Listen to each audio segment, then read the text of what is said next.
Guys, welcome back to my channel Dhanurved explores hub. ఇవైతే breakfast trip తో మీ దగ్గరకు వచ్చేసాను. అదేంటంటే మన ఇంట్లో నార్మల్ గా బ్రెడ్ ఆమ్లెట్ తిని ఉంటాం.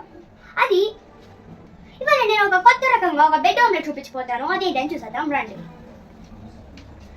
దానికి కావాల్సిన పదార్థాలు: ఆనియన్, టమాటా, చిల్లీ, గరం మసాలా, పసుపు, పిండి, సాల్ట్, క్యారెట్ తురుము, మళ్ళీ కారం, కరివేపాకు, కొత్తిమీర, నెక్స్ట్ 2 eggs, ఒక బటర్, నెక్స్ట్ 2 బ్రెడ్స్. ఇప్పుడు ఇవన్నీ కలిపి ఎలా చేయాలని చూపిస్తాను రండి. ఫ్రెండ్స్, మనం ఇప్పుడు ఉల్లిపాయలు వేసుకోవాలి. ఇప్పుడు టమాటా,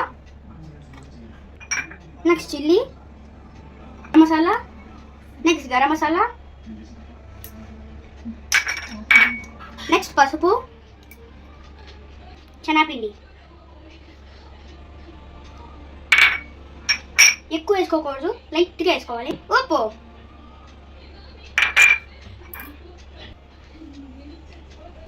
క్యారెట్ తురుము, లైట్గా కారం వేసుకుందాం. ఇప్పుడు కొత్తిమీర, కరివేపాకు వేసుకుందాం. Next eggs. ఫ్రెండ్స్, ఇది బాగా మిక్స్ చేయాలి. ఫ్రెండ్స్, ఇప్పుడు దీన్ని మిక్స్ చేసేసా. ఇప్పుడు రండి మనం బ్రెడ్ ఆమ్లెట్ వేద్దాం.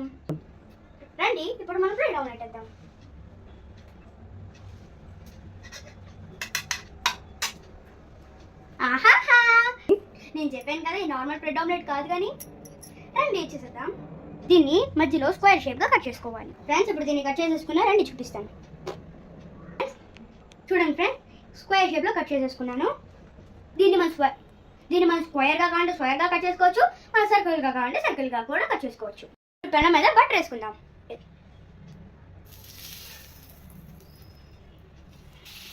ఫ్రెండ్స్, మనం బటర్ కానీ ఘీ కానీ వేసుకోవచ్చు దీంట్లో. ఫ్రెండ్స్, ఇప్పుడు మనం ఇలాగ మనం కట్ చేసుకున్న బ్రెడ్ ముక్కల్ని ఇలా పెడదాం. ఫ్రెండ్స్, ఇప్పుడు మనం మిక్స్ చేసుకున్నాం కదా, దీంట్లో వేద్దాం.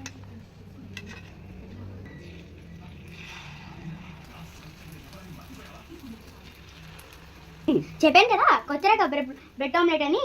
ఫ్రెండ్స్, ఇప్పుడు దీనికి మూతలు మూడతాం.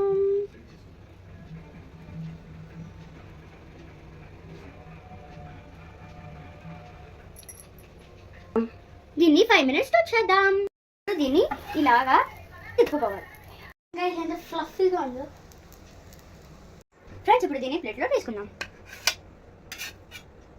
టేస్ట్ అయిన బ్రెడ్ ఆమ్లెట్ అయితే రెడీ అయిపోయింది. నా వీడియో నచ్చితే లైక్ చేయండి, షేర్ చేయండి, కమెంట్ చేయండి. అలాగే మర్చిపోకుండా నా ఛానల్ని సబ్స్క్రైబ్ చేసుకోండి. Bye bye.